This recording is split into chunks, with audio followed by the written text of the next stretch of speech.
Hey guys, welcome back to Notice That, an EMDR podcast. We are kind of in a strange situation today. Bridger and I were preparing for a Fly on the Wall episode, and he had something really urgent come up and he had to leave. And so I grabbed my handy husband to join me. So this is Ryan. Several of you may have already heard about him, talked to him, met him, listened to him on his podcast. Emailed me. Yes, emailed, all kinds of things. But here is Ryan on Notice That, on video, on YouTube, and For a Fly on the Wall episode. For a Fly on the Wall. Yeah. So this is kind of crazy, but I'm super excited. We had this moment earlier where I was like, we've never done this before. This is kind of a monumental moment for us. It's a moment, like a huge moment, and I'm just a super fan, and I love the Fly on the Wall episodes. So the idea of getting to participate in one is really awesome. What's it like to be a super fan? Like, that's weird to me. I hear you listen to it all the time. You're referencing the episodes all the time, but like there's something really odd about it's super strange. Like my experience of it is really bizarre because I have these relationships with all of the three of you and Caleb, and I will be listening to an episode and then I'll get a phone call from one of you, and your voices are the same, but it's completely out of context, but I feel like I was connected to you while I was listening. Right.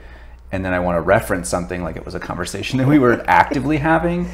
Yeah. But then when I reference it to one of you, because sometimes the recording was, weeks ago, or if I'm listening to episodes from years ago, oh my gosh, yeah, then there's no reference for the conversation. And so it's a really strange experience to have a connected relationship with each of you and then have my fan relationship with each of you inside the podcast. That even feels weird to hear you say that. Like, it's so bizarre. But I laugh out loud, I cry, I feel so connected because I know the language and we have conversations about the topics that are explored on the podcast. And so for me, it's this experience of getting to connect with memories that I have, like virtual others of you, in a way that has just such rich history and such like strong connection. Mm-hmm. And so it's a very, very strange experience when I'm just like mowing the lawn and listening to the Fly on the Wall episode. Well, thank you. Like, honestly, thank you for jumping in and kind of saving the day on this one and being willing to jump on the air to 10,000 listeners. It's going to be a fun topic. It will. So what we were kind of talking about, and we can see where it naturally unfolds, but with the Fly on the Wall series, the goal and intention is really around like giving our listeners a glimpse into our subjective experience as a therapist, as a way to relate to everybody that's listening that is also a therapist, and just to kind of like connect and for people to feel validated and seen. And so in asking you to do it, my thought was like, what if we talked about like marriage as a therapist and as a non-therapist? Yes. And what that experience is like, and like the benefits and the joys of it, and then sometimes the struggles and the difficulties of it. Yeah, the topic I haven't given it a ton of like explicit thought to really, because I just asked you like 15 minutes ago. So it's going to be a little unfiltered, but even in the last 15 minutes, it's been this experience of really like exploring almost like 2 lifetimes of like what it was like to be in like a partnership with you before, separated from Beyond and separated from the work that you do, and then what it's like to be in a partnership with you after Beyond and getting to learn. Like I feel like I got to see behind the curtain. Yeah.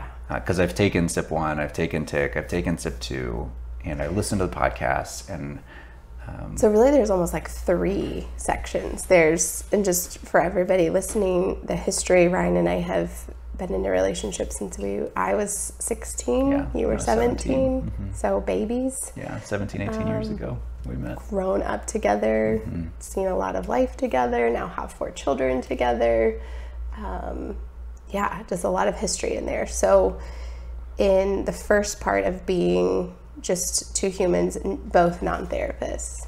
Then in the middle of me being a therapist, but a very different therapist than what I feel like I am now. And then that transformation into like finding like our connection with our community here and seeing the evolution and growth in me as a therapist, you as a human, Bridger and Melissa, and like how we've all come together and grown into being the type of humans and clinicians that we are now. So let's kind of, I guess let's start, and maybe that could organize the episode if like we go through those 3 sections of the experiences. And hopefully this is interesting to you all, but I'm super excited to hear his experience and to talk about it. So if it's not interesting, I guess just skip this episode, but I'm pumped. I just am full of gratitude to be a guest on Notice That since the very beginning. It's just been a wondering of like, would I ever fit in on Notice That somewhere? Totally. Yeah. So I think like from the very beginning, what really attracted me to you was just your caring nature. Like you just had high care and regard for people and animals and your family, and it was, you know, I just experienced it as super altruistic and just really high ethic. And you know, we would volunteer like in the church nursery and that sort of thing, and I would just see the way that you cared for children especially, and it just warmed my heart. And I just imagined like, what would it be like to spend a life with a person that cared for people that way. And really, and so I think from the very beginning there was that experience of just watching you care for others is really where it started. And then I can remember like that exploration that we had back and forth of what are we going to do for school, and what, you know, where are we going, and then what are we choosing. And you were just so confident in your path in thinking about psychology, and you know, I will need a bachelor's degree, and then I'll pursue my master's degree, and then I'll go and be a professional counselor. And I think really I'm kind of curious, where did the conviction come from? Yeah, as you were saying that, I was just kind of reflecting on that, because I know there's so many different paths to getting to this career. Like I talked to professionals who, you know, started out in their degree in that way, and others who it's like their 3rd or 4th career path, and they find themselves there. And it's, every path is so beautiful in its own, but I've never really thought to consider like mine, I guess. And as you were describing like how you experienced me younger, even younger than that, I remember my mom like describing me very similarly, and like highlighting and acknowledging those aspects of me, and just saying like, you would just make the best counselor, you would just make the best counselor. And to me, I had zero framework of what that meant. Like we did not grow up in therapy. In fact, like therapy was thought to be for like people who are really, really sick or struggling or disabled, or it just was not part of the culture. Very stigmatized. Yes, I grew up in it all. And so I'm actually, in hindsight, as I'm thinking of it, I'm surprised she would even say that, because I don't know what she was thinking of when she thought of it, but maybe, I mean, she had some feeling on it. I thought of like a school counselor. Like when she would say that, I pictured my school counselor from elementary school, and I just adored her and thought she was such a special person. So I think there was a lot of that story already written, I don't want to say written for me, but kind of instilled in me, of like someone seeing and noticing like natural qualities about me and helping pair like where that would fit. And so it just felt like an obvious choice to me, of like nothing else even seemed interesting. Business, absolutely not. Like not even a consideration. Marketing, nope. Like architecture, like any of the things that were, a lot of other people were attracted to. Math, like what? It's his major. I just had no interest in. And so that was like a clear path of like, well, I'll study psychology. And that was a bachelor's, and then every single class was just so intriguing, and I was excited about the classes I was taking, except for political science and history and all those like basics I had to have. But all of the personal, relational sciences were very interesting to me. And so I think it just was like a natural fit, and I've never really like second guessed it. That's been my experience of you, like 100%. And this is evoking a ton of memories that I have of you from our time at Texas Tech, and just the passion and fire that you had about the material that you were learning in your psychology classes. And one memory that is just standing out that I love so much is in your intro to psychology class. Oh, goodness. Your professor asked you to like do some sort of social experiment, and then just kind of take data on what the experience was, and then you had to write a paper about it. On a social experiment, and then present it to the class. And so it was, I think, like was our first year or second year there? I don't remember. Probably first year, second semester. Okay. So it was like in the springtime, and your social experiment was to imitate being like 8 months pregnant. I don't know why I came up with that. It was like a last minute, I gotta do something. I remember seeing you that morning, and it was, you had like a zip up jacket that you zipped up, and it was like, you couldn't tell it was a pillow. And it just I think it was like a cluster of sweatshirts. It was quite the perfect bump. And you rode your bike to class, and then you just like had the experience of being 8 months pregnant. And I remember just in like having so many giggles and just so much fun talking about that day. To watch people respond to me. I went to all my classes. I just honestly don't know where I got the nerve, because I could never do that today. But I remember my teachers being like, what has happened? Did I like miss that or something? And I never like acknowledged it as a social experiment. I just did it. And just lived your day. Yeah. Yeah. Yeah, that was crazy. That, and then too, just the passion and excitement that you had for research. I just remember like your time as research assistant was just really invigorating to you. And yeah, that's interesting. I'm gonna have to spend some time reflecting on that, because graduate school, I wrote a different story about research, and like, I hated research methods. But you're right, in undergrad, I was a part of, I think, 3 or 4 different research projects with different faculty. Spent a ton of time doing research. It was fun. Yeah. Okay, so I want to get to, this is fun for me to reflect on with you, but I really want to get to the experience of like, okay, now we are married, have a facing relationship, the joys and the challenges of marriage, and just like to me the weight of the work that as a therapist that I do, and how that comes in to like impact our relationship. And our home and our family, for the better or for the worse, and what that experience was like. And then, I think we can talk specifically of like our growth through like coming together with Beyond, but just in general as a therapist, that experience, and as the husband of a therapist. Yeah, it's so strange to think of you with objective like title therapist, in my experience, because that's never been like the way that I have seen you,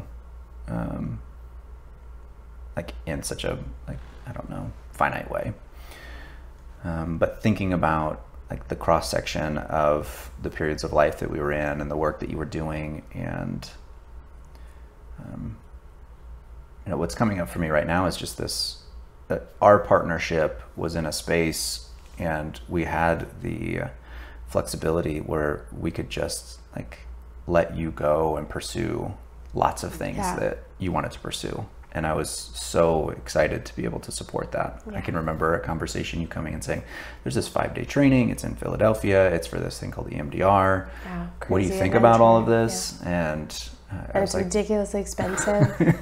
We don't have any money. We had the money, but it was, it was a lot of money for us at that time. It was a ton of money. It was like for a us major investment. Yeah. So there's that part of the relationship of just, I enjoyed like breathing that freedom into the career that you were pursuing. And that made, like, that looked a lot of different ways and depended on the position you were in or the facility you were at or the practice you were in. There's also, like, coming up for me, that experience of like what it's like to be a first-time parent. Yeah. And I can remember just like that constant conversation back and forth of like, is this normal? Is it not normal? What does that even mean? And are they going to grow out of this? And should we be concerned about this or not? And I can remember like really looking to you as a first-time dad to help model, like, what does it mean to be a parent and how do I care for another human? Which is interesting because I was too a first-time parent. Yes. And, you know, looking back, it's like, man, I didn't know what I was doing. I know. I had no idea. The way we parent today, a decade later, Yeah. from the way that we parented before.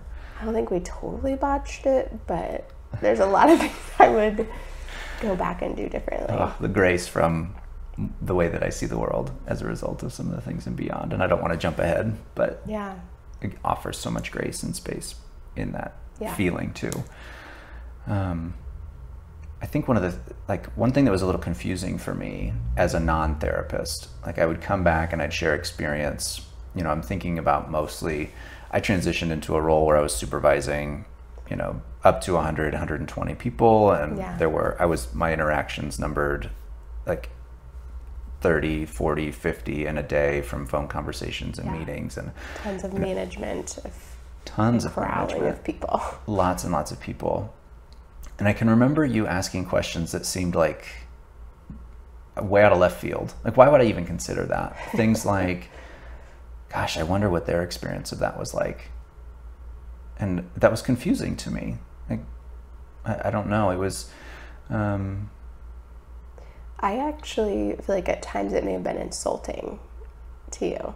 Like, there were times that I got angry. More than just confusing, but like I'm thinking in circumstances where you're managing people from a very objective, like task-oriented place because you had to.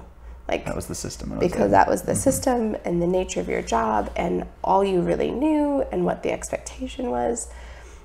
And I've got a couple of like moments that I'm thinking of where I remember like cringing when you would tell me about like an interaction you had, but you wouldn't tell me from a place of like, yeah, this was really tough and this happened. It was like, like very objective, like, can you believe that? And then like tell me the situation, and I would be like, oh man, like I would feel for the other person. And I think really that feeling so invalidating to you and what you were trying to share and express to me. Like you were in some way communicating that being a challenge for you. And here I am empathizing with the other person who is making it hard on you in your experience. Even things like, oh, have you considered possibly saying it this way? Oh, yeah, I did say that several times. I remember, and that not feeling like I remember those moments saying that and then not getting a response that I thought was like you weren't very receptive to it, and then being like, I should stop. Like, I should stop giving advice on how to do that job because I could never do it. Yeah, and it was just a strange dance because my role and my approach to that role was very self-objectifying and was very objectifying to others. And that ultimately is part of the challenge that I came up against when choosing to step away from that position. But that experience was it was confusing to me because there was, like, quite frankly, I was operating in a space where I was just so binary. I was sorting good, bad, good, bad, good, bad, good, bad in behaviors and actions. And I had such a narrow view on the human experience. And once a list of actions ended up in the bad or the bad column, I had a hard time coming back around to seeing the human in that person. Yeah. Because you had to cut out the humanity in that person to do the job that you were doing. Like, in the way I was doing it. In the way you were doing. Yeah. Right. To like do what you had to do, or what you believed you needed to do in that. If you had a sense of their humanity, it would be too painful. Mm-hmm. Yeah.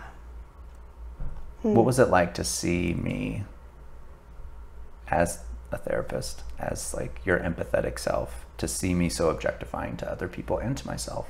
Honestly, again, I don't think I ever resonated with the feeling of like, I'm sitting in this dynamic with you as a therapist. Like, no, I like left work and I'm home and I'm just being a wife. And to me, that part that's like considering and like empathizing with another person and like feeling with them is it's you. To me, that's not me being a therapist. That's me being me. Yeah. And so a little soapbox is I hate when people are like, oh, therapist Jen, or like, oh, you're analyzing. Like, no, this is me just being myself. I don't feel like I'm working right now. But yeah, I don't think I ever really thought of it like, as a therapist, this is what I think. But I remember like my body feeling a reaction to like, oh, these stories are hard to hear, and that tension of wanting to change the way you were doing it, because it felt like my way is the right way, which it's not. Like I totally agree. I could not go in and manage 150, 200 people successfully as me. But feeling like, oh, I don't want him to say it that way. Like that feels so hurtful, but then also feeling the tension of when that's approached, like that didn't feel supportive to you as a suggestion. Which I can totally get why it didn't. Yeah. But yeah, I think more of my perspective in that was that feels super icky and uncomfortable, but I also trust that like I have a ton of confidence in those I'll call them now, I didn't see them as this at the time, but those strategies in you as being highly effective in certain situations, and also like strategies that I loved to feel protected by in some certain situations where feeling for everyone was just too much. At that point in our relationship, one of the things that I felt was really challenging about your role was seeing what felt like the just immense weight that you carried, and like watching the different strategies kind of emerge without feeling like I really had the tools to know what to do or how to be like with you in that.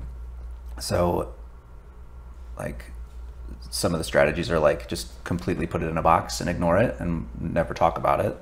Some of the strategies are like come and share just my affect of like, gosh, it was heavy, it was hard, I just had this many sessions and here's what it is. Some of the experience was like, I don't know what to do here, like helplessness. And before I just didn't have a lot of experience holding space for anybody like that. I just like I feel like, and feel free to correct like your experience of this, but my feeling was like, can I fix it?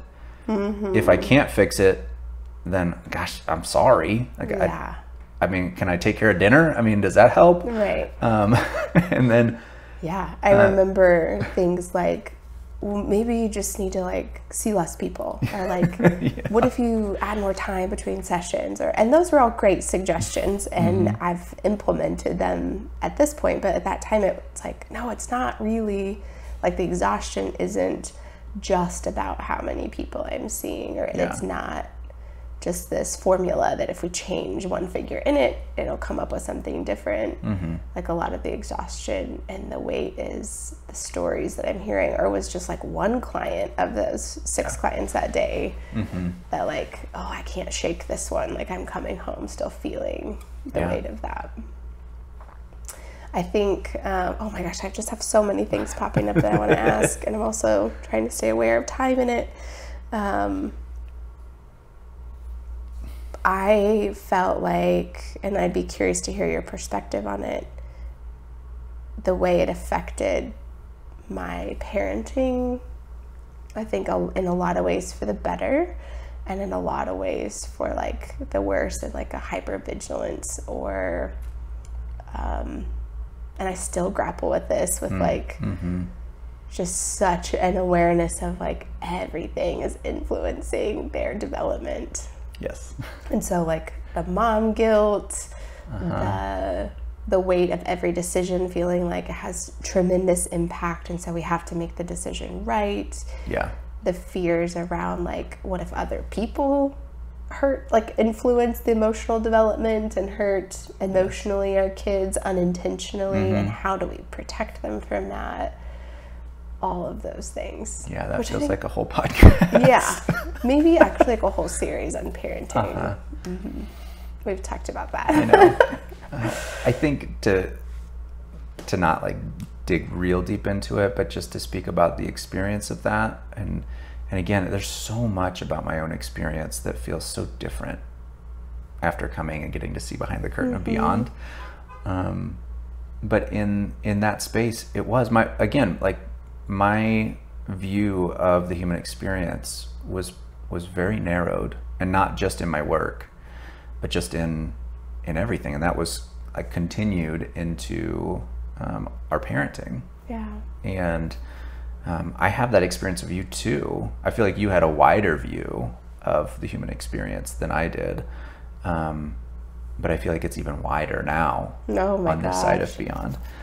Which almost makes it harder. Yeah, there's parts that are a lot harder. Yeah. And then too, there's like lots of bright spots of grace. So many. Yeah. But it was that experience of like being a parent 7 years ago, 8 years ago, was just a lot of hypervigilance. As like all of the shame and the anxiety and the concern and the blame that comes along in those hypervigilant strategies. Yeah. That we spent a lot of time talking about. Yeah, and I'm just picturing these flashes of moments of like everything was like right or wrong construct. Yeah. What's the right decision? Yes. And like you looking to me for, well, how am I supposed to do this? Is that right or wrong? Right. Or me coming to you like, no, don't do that. That's wrong. This is the right way. Or even coming to you like, I don't know. Should we use this car seat or this one? One's bad and one's good. And like, just the tremendous like overwhelming anxiety. With really our first, I think things shifted a lot with the second and third and fourth, and like the hypervigilance extended to things that like we classified as good too, which are good. Like attunement is supportive to the development of children, right? Yeah. Like we can put that into the good category. But is there such thing as too much of it? The persistent invitation, like relenting invitation to attune in situations where... Says our daughter's therapist. Yes. Maybe your child doesn't want to process every single situation that they have experienced with the parents. Okay, I can appreciate that. Thank you so much, therapist. We love you. Really. Appreciate you, really. Really. And so it's such a challenging dichotomy. I don't know. How does that translate to being the husband? Like wanting to process. Although I don't know if that's actually my felt experience of. I feel like I'm more likely to want to shut down processing and talking about and going deep on and things between you and I, because it's like, oh, I've done this all day. Like back then, is that what you mean? Yeah, or even... I'd say more so back then, but even some now, like knowing that strategy of not processing the fun things, the good things, the like, let's spin up about such and such, but the hard things. I think relationally between you and I, my strategy of avoidance is much more alive than it would be in a therapy session. Because like my intention there is to not avoid. Right. It is to invite and to approach those difficult moments. And then it's like the taxing feeling of that, and then coming home like, oh, I don't want to do that. Yeah, And when you don't have a shared language to be able to talk about complex things, it's really hard, because it very quickly turns into it can be a very activating experience. Yeah. And like count on a conflict or an argument. Yeah. And hope we get to a resolution at the end. But without a shared language, we're for sure going to spin around in our own defenses and strategies and activation. Haunted by ghosts, and not being able to talk about that or know it or even recognize it. Yeah. I think, you know, part of that time for me was just this really, like, I just was very dissociated away from my body experience. And you would recognize things, but you wouldn't have a language to communicate it to me in a way that I would understand or be able to integrate. I remember saying things which feels so narcissistic, but as you say that, it fits now. Like, sometimes I feel like I know you better than you know yourself. Yeah. And I don't believe that at all anymore. No. Like, that does not feel like reality to me now. But there were moments where, like, I would be like, but I feel this. Like, Right. I feel it's there. And you'd be like, well, I don't know that it's there. Like, and then an hour, 2 hours later, you'd be like, well, I didn't think about it. I didn't realize it until we started talking about it. Yeah. I was very separated from my awareness of, or I was separated from the awareness of especially my somatic experience. Yeah. What that would look like.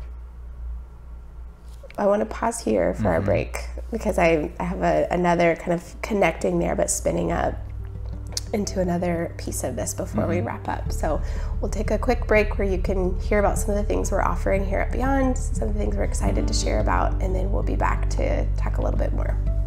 So much for watching this episode. We want to get you right back to it, but before we do, I wanted to share about a few things that we're doing here at Beyond Healing in case you wanted to get connected. If you navigate to our website at connectbeyondhealing.com, you'll find out more information on all of the podcasts that we offer, retreat opportunities, training, consultation, and much more. We would love to get connected with you. So if you check out the website, you'll get more information as to specific date offerings that we have for each of those. Also, feel free to reach out to us through the website if you have any questions about those offerings or any other ways to connect. Okay, so the thing that's coming up for me now is we're talking about it in this way, like I could recognize your activation and speak to that and you didn't know it. Like, no, it was not that pretty, right? Like, my approach to feeling your activation was not like, oh, I'm feeling a lot of energy from you and I'm curious what that's about. Could we explore this together? No, it was probably like, what are you so upset about? Like, I can tell you're angry. Like, it was probably something. Sometimes it was that direct, not all the time. Right. But just to me, one thing I want to highlight in this is the difference between I can go to work and sit in a regulated, safe, calm place and really like be what I need to be for my client in that moment, and then come home and not be able to do that. And have my own activation and show up with my own strategies and defense mechanisms and I think there's like a misconception that, well, if you know how to do it here, you're going to do it well in all of your relationships, or even like the pressure for ourselves. Like, I know I've felt that many times of like, I know better, like I know how to do this, but I just can't right now. Yeah. Like moments where maybe you were pursuing me to like process and open up, and I'd be like, I know I can do it. I know how to do it, but like my body literally won't let me stop showing up in this way. Like I can't like talk about it like that. I feel shut down. I feel closed off. I feel activated. And that like fight between my head and my body of like, but this is what you could do and you know how to do it. And my body's like, absolutely not. It's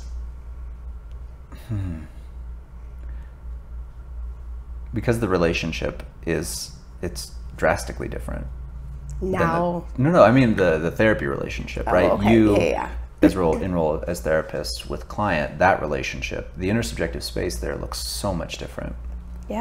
And the relationship here is the connected right? The connected human relationship that is a partner, like a lifelong partnership. And so it's so unfair for therapist Jen to shame or blame or get angry at human Jen in partnership, because it's not at all the same. Yeah. The intersubjective space, that relationship is so drastically different. Yeah. But there is that shame narrative, and I don't experience it as therapist because I'm not a therapist, but I experience it as parent. Right? Yeah. I can sit and I can watch others. I can reflect on my own child experience. I can reflect on what I've learned, since and how I've grown. And then I still get angry. I still like jump and feel rage when, like, our son is very erratic. And he gets really erratic at the kitchen table. And like, there was this time not that long ago that literally a full ketchup bottle came flying across the table at me. Accidentally. Totally accidentally. I mean, it was out of his erratic behavior. And it just, my body is so jumpy, and I startle so easily. And I startle and then I go to rage. And I can remember, like, I have raised awareness about that, and I have gotten to a place where, like, I have a little bit of a break, where I don't immediately react as a result of my rage. Like, the rage is in here, but you've found out how to prevent it from coming outward. Yeah. But even still, he could see it. He felt it, because I have a moment of like, I have to calm. I have to sit here, and I can speak to it now. Yeah. But it's like, oh gosh, I don't know. I don't have words for what I'm feeling at the moment to be able to summarize that in a way that I feel like the time allows. But I think the point that I really do desire to highlight in what you're saying is that there's grace for the human that is the therapist, because you can't generalize a therapy relationship across all of your relationships. Because that's such a disservice to the relationships that you have with others. And of course, have desire for like personal growth as a result of the knowledge that you have in your therapy practice, and find people to talk about that with, and explore, and like wonder and be curious, and just like test out little pieces and try new things. But yeah, what a space. Like, I don't want that relationship with you. Yeah. Feels so validating to hear you say that, because I know that, right? Like, that's what I would tell a consultee or a friend that's a therapist. I know that, but to hear you on the receiving end of the more subjective, human, imperfect version of me still say that feels incredibly validating. And it doesn't mean, like, I mean, it can be messy in that. And I think, like you're saying, like, our growth as professional growth as clinicians in that way can translate into, and does, like, that's all for a whole nother episode of, we said we were going to get to it, but I don't think we have time. How coming into a relationship as Beyond has really transformed our personal growth, our relational growth. So, like, the work you're doing can translate in, but it's by no means has to be like perfect. And part of the beauty of chaos and messiness and diversity and color within the relationship is about not being that perfect object therapist. Yeah. This was great. This was amazing. Do you want to do a podcast series with me? Should we do this more? I want to talk about parenting. We're like swimming in the middle. Yeah, we are. Just all of it. Okay. I think, like, the one thing that I want to share to, like, just really cap, and I know we didn't get a chance to talk about what the last 2.5 years has been like for us, really. The connection that I experience as a result of having the shared language, of being able to talk about complex experiences inside myself, and like pursuing my own personal growth in coming into this world where I can see with such a broader scope of the human experience, and I can then turn that and use that as a mirror to try and be curious about my human experience. We are able to navigate conflict in a way, and challenge, and just we're able to navigate the human experience in such a different way, with so much more patience and so much more curiosity, and just like lots of space. Like there is so much space and freedom in the ability to say, like, this part of me is really, really angry, and this part of me is really scared, and this part is really sad, and here's my curiosities about those things, but my connection to you in this space is unwavering, irregardless of what these parts of me are saying. And it's just such a beautiful place to be.